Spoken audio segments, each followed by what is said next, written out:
Hi everyone, this is Jamshed Qureshi here, and in the last video we had seen the lifecycle hooks up to ng-do-check. So let's continue from where we had left. So let's start with ng-after-content-init. This lifecycle hook is triggered when we are using ng-content in our component. Let's say for example we have a child component. So let's create a child component over here. Component. We will create a selector. Say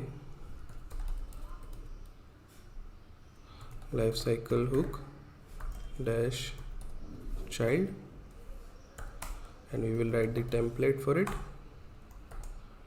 Say we have a ng content,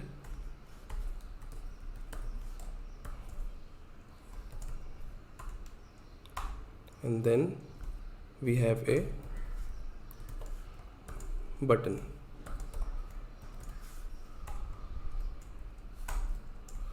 So we will leave the button as it is for now,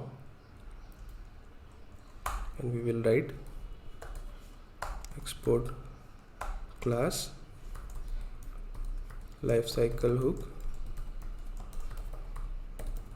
child component. Okay, and let's add this lifecycle hook child component to our app module. It would be from the same file.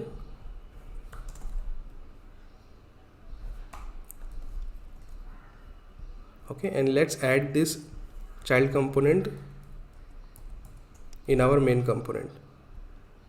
So let's say I have used this child component over here, and I'm adding a div over here, and I will write this is from parent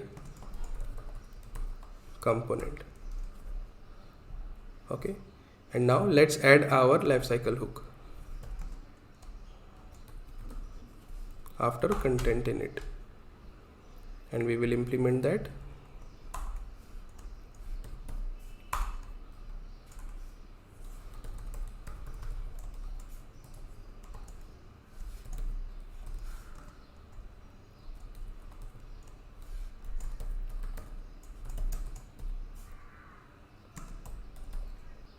So what this lifecycle hook will do, as soon as we have our child component and the ng content loaded from the child component, this lifecycle hook will be triggered. So let's save and see it in the browser. So here you can see we have our constructor on changes ng on it do check, and immediately after ng do check we have our after content init triggered. That is because this content is coming from our child component through content projection, and we are using ng content for that. So as soon as our ng content is initialized, our ng after content init lifecycle hook is triggered, and after that if we make any changes in our ng content, then ng after content checked is triggered. So we had added our button. Let's use that now. In our UI we will give it a name, change text, and when we click on it we will change the text to, say for example, message, change message, and we will change the message over here. Say for example,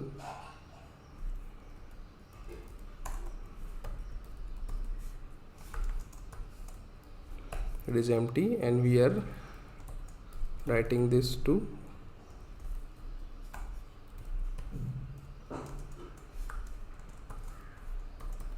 this is from child component. So we will add a paragraph to project our message variable.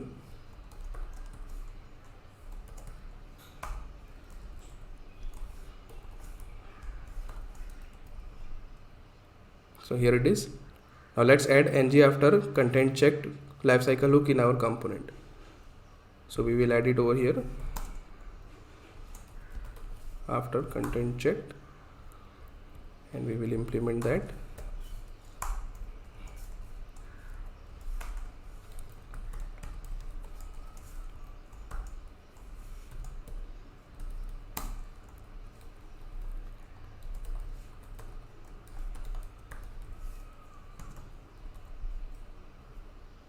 Okay, now let's save and see the output in our web console.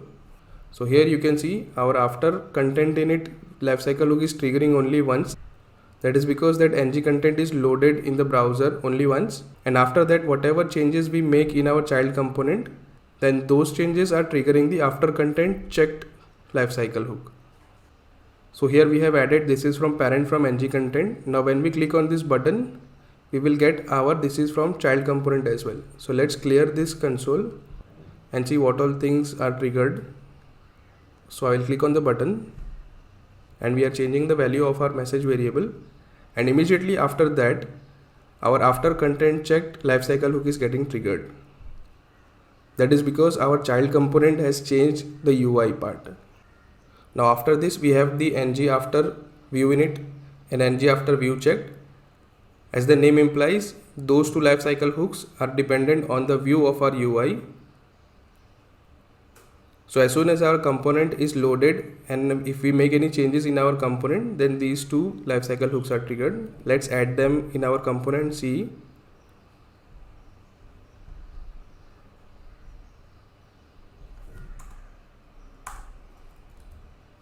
So we will add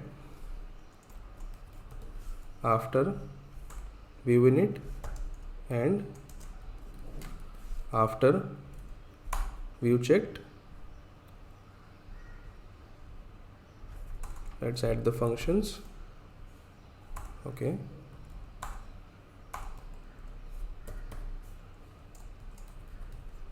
After view init, this will return void. Okay, and we will console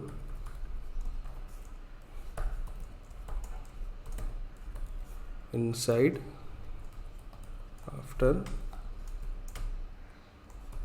view init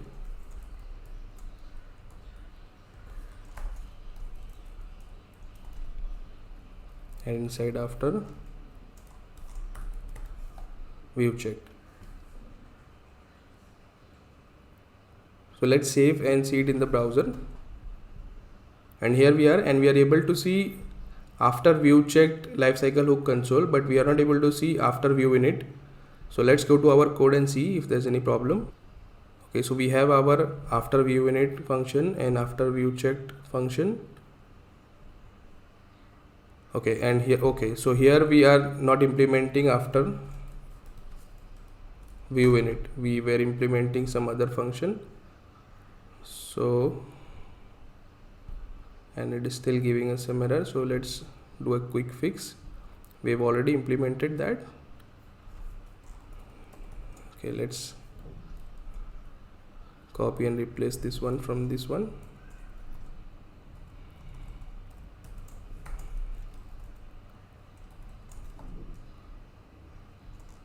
We are in after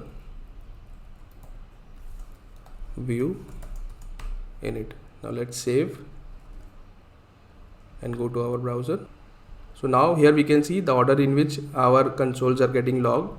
We have the constructor first, then ng on changes, then ng on init, then ng do check, then after content init, then after content checked, and immediately after that we have the after view init. So as soon as our component view is initialized after loading the child components and ng contents, after view init lifecycle hook is triggered, and after that after view checked lifecycle hook is triggered. Now see if we make any changes in our parent component itself. So let's see what happens. Now let's clear this and let's click on our change product button and see which lifecycle hook gets triggered. Now as soon as I click on that, we have our ng do check that triggers the change detection, and then it reinitializes our child component itself, and once all the parent and the child components are loaded, we have our after view check lifecycle hook triggered, which runs after our parent component is fully loaded. And the last lifecycle hook we have is the ng destroy that is triggered when our component is getting destroyed, which means either we are closing our application or we are moving to another route. So let's implement that. So now to see ng destroy in action, we will use it on our child component. because we can destroy the child component from our view. So let's implement ng on destroy on our child component.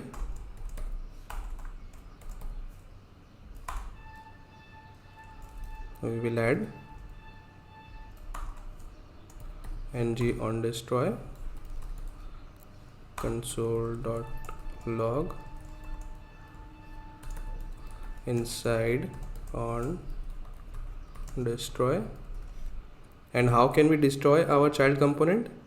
So we will create another button in our UI. Say for example, we have a button,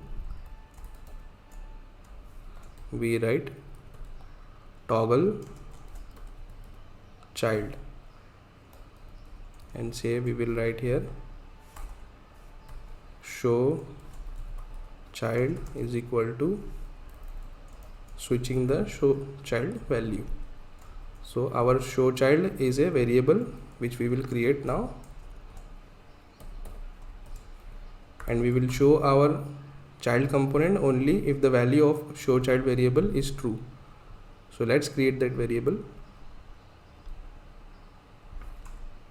Say this is show child and it is initially false.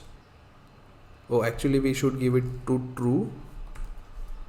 Okay, so this should be showing our child component. Now let's save and see the output in our browser. So here we are getting our consoles in order up to after view checked. So let's clear our console and let's toggle our child component and see if our ng destroy is triggered or not. So I will click on this toggle child button. So as soon as I click on the button, we can see our child component has gone from our UI, and after other lifecycle hooks we have our ng on destroy triggered from our child component. So basically ng on destroy is a lifecycle hook we use to write our exit logic in our component. Say for example, if we have any subscription, or if we want to trigger any value from our child to parent, or some other custom logic. So this lifecycle hook is triggered only when the component is getting offloaded from our UI. Now let's say if I toggle the child component again, we can again see our child component. As soon as we have our child component, our change detection gets triggered and our do check lifecycle hook gets triggered as well. And after that, after content checked is triggered, you can see after content init is not triggered because that was already initialized previously. Now we have changed the value of our child content. That's why content checked is triggered, and also view init is not triggered. Only after view checked is triggered because our view for this component is getting checked again. So these are the 8 lifecycle hooks we can implement on our component. So that is it for this video. If you like the video, then please hit the like button, and also please subscribe to my channel, and see you in another video. Thank you.